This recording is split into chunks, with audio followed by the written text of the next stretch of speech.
Assalamualaikum warahmatullahi wabarakatuh. Hai teman-teman, kenalin saya Alicia Deshiva Ardianti dari kelas 12.1. Hari ini saya akan menjelaskan seputar tentang bioteknologi. Nah, apa sih bioteknologi itu? Yuk simak lebih lanjut. Cari tahu tentang bioteknologi. Definisi bioteknologi.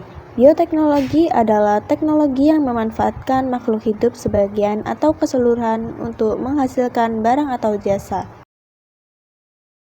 Macam bioteknologi yang pertama ada bioteknologi konvensional yang hanya menggunakan mikroorganisme alami.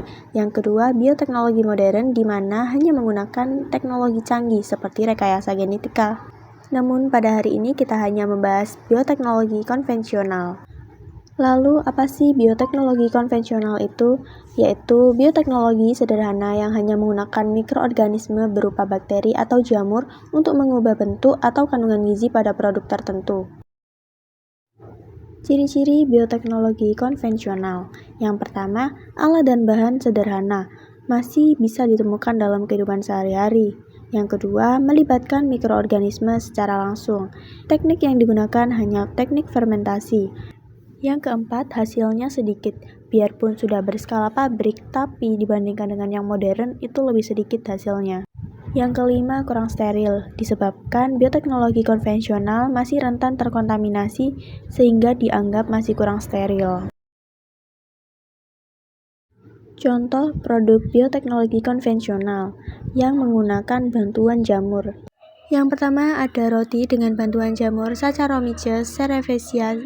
Yang kedua ada tempe dengan bantuan jamur Rhizopus oryzae. Yang ketiga ada kecap dengan bantuan jamur Aspergillus wendti. Kemudian ada produk bioteknologi konvensional dengan bantuan bakteri. Yang pertama ada yogurt dengan bantuan bakteri Lactobacillus bulgaricus. Yang kedua ada mentega dengan bantuan bakteri Streptococcus lactis. Kemudian yang ketiga ada terasi dengan bantuan bakteri Lactobacillus. Kemudian yang keempat ada nata de coco dengan bantuan bakteri Acetobacter pseudomonas. Dan yang terakhir adalah keju dengan bantuan bakteri Lactococcus casei. Wah, ternyata banyak banget ya produk bioteknologi konvensional. Nah, pada pembahasan kali ini kita akan mengulik lebih dalam nih tentang produk bioteknologi konvensional yaitu keju. Yuk simak lebih lanjut. Keju adalah makanan yang dihasilkan dengan memisahkan zat padat dalam susu melalui proses pengentalan atau biasa disebut dengan koagulasi. Sebelum kita melanjutkan pembahasan cara pembuatan keju, yuk kita telusuri sejarahnya. Perjalanan panjang dari susu hingga menjadi keju yang lezat ini menyimpan banyak cerita menarik loh. Jadi, pada zaman dahulu sekitar 7.000 tahun yang lalu di sebuah wilayah bernama Mesopotamia yang kini dikenal sebagai negara Irak, hiduplah seorang musafir yang sedang perjalanan melintasi padang pasir. Sebagai bekal perjalanannya, ia membawa susu yang disimpan dalam kantong khusus yang terbuat dari perut domba yang telah dikeringkan.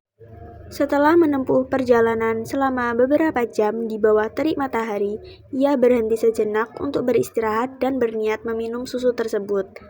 Namun, saat membuka kantongnya, ia terkejut karena susu yang ia bawa telah berubah. Susu itu tidak lagi berbentuk cair seperti semula, melainkan terpisah menjadi dua bagian. Bagian padat yang disebut dadi atau curd, dan bagian cair yang dikenal sebagai air dadi atau whey. Tanpa disadari, musafir tersebut telah menemukan suatu proses alami yang menjadi cikal bakal pembuatan keju yang seperti kita kenal saat ini. Proses ini terjadi karena enzim alami yang terdapat dalam perut domba bereaksi dengan susu, yang menyebabkan susu menggumpal dan terpisah menjadi dua bagian. Dari penemuan inilah manusia mulai mengembangkan cara-cara untuk membuat keju dengan berbagai teknik menjadi makanan populer di seluruh dunia. Nah, keju sendiri merupakan bahan makanan yang dibuat melalui fermentasi susu dengan cara susu dipanaskan dan dipadatkan menggunakan mikroorganisme. Berikut adalah mikroorganisme dalam pembuatan keju antara lain Lactobacillus casei, Lactobacillus lactis, dan Streptococcus thermophilus. Selanjutnya, proses pembuatan keju yang terdiri dari 4 tahapan. Yang pertama, pasteurisasi, yang kedua, pengasaman, yang ketiga, penambahan enzim rennet, yang keempat, pematangan keju. Nah, yuk kita bahas apa sih keempat tahapan itu? Yang pertama adalah pasteurisasi, di mana proses sterilisasi susu dengan memanaskan pada suhu 70 derajat Celcius. Proses ini dinamakan pasteurisasi, bertujuan untuk membunuh bakteri patogen yang akan menghambat proses pembuatan keju. Selanjutnya, pengasaman atau fermentasi dilakukan dengan cara menambahkan zat pengasam seperti cuka atau perasan lemon pada susu yang telah dipanaskan. Proses ini bertujuan agar pH susu menjadi lebih rendah sehingga enzim rennet dapat bekerja dengan maksimal. Nah, enzim rennet ini memiliki nama lain yaitu enzim renin. Enzim renin berfungsi untuk mengumpalkan kasein atau protein pada susu. Enzim renin ini hanya ditemukan pada lambung hewan yang menyusui. Itulah mengapa pada pembahasan sebelumnya susu tersebut dapat menjadi dadi, dikarenakan musafir tersebut menggunakan kantung yang terbuat dari perut domba yang mengandung enzim renin. Setelah proses pengasaman, langkah selanjutnya adalah penambahan enzim rennet, yang akan membuat pemisahan susu menjadi wujud padat disebut dadi, dan wujud cair disebut air dadi.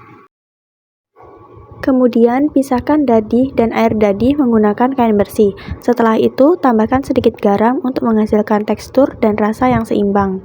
Kemudian, masukkan ke dalam freezer dan diamkan selama 24 jam. Wah, ternyata proses pembuatan keju sangatlah mudah. Yuk kita bahas kenapa itu semua bisa terjadi secara mudah. Jadi, larutan cuka mengandung asam asetat yang dapat mengumpalkan kasein pada susu.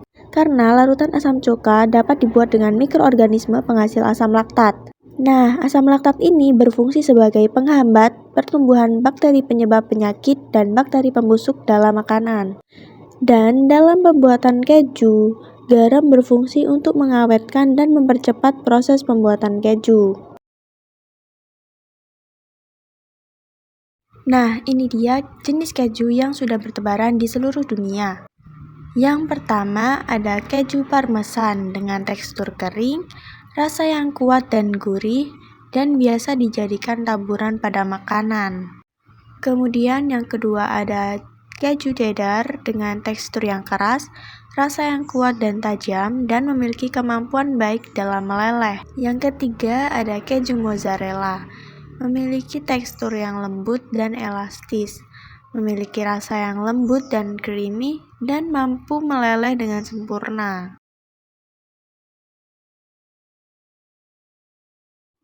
Kemudian yang keempat ada Dutch Edam cheese dengan tekstur yang semi keras, rasa yang sedikit gurih dan asin, dan memiliki kandungan lemak yang lebih rendah. Kemudian ada blue cheese yang memiliki tekstur lembut hingga semi keras dan memiliki rasa yang tajam, asin, dan sedikit pedas, memiliki aroma dan rasa yang khas.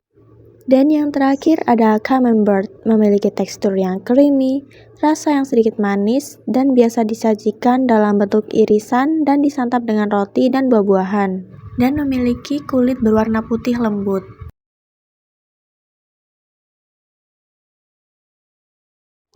Berikut adalah manfaat mengkonsumsi keju. Yang pertama ada mencegah osteoporosis. Yang kedua dapat mencegah gigi berlubang. Yang ketiga menurunkan tekanan darah. Dan yang keempat adalah menjaga kesehatan jantung. Nah, seru banget ya mempelajari bioteknologi konvensional dalam pembuatan keju ini.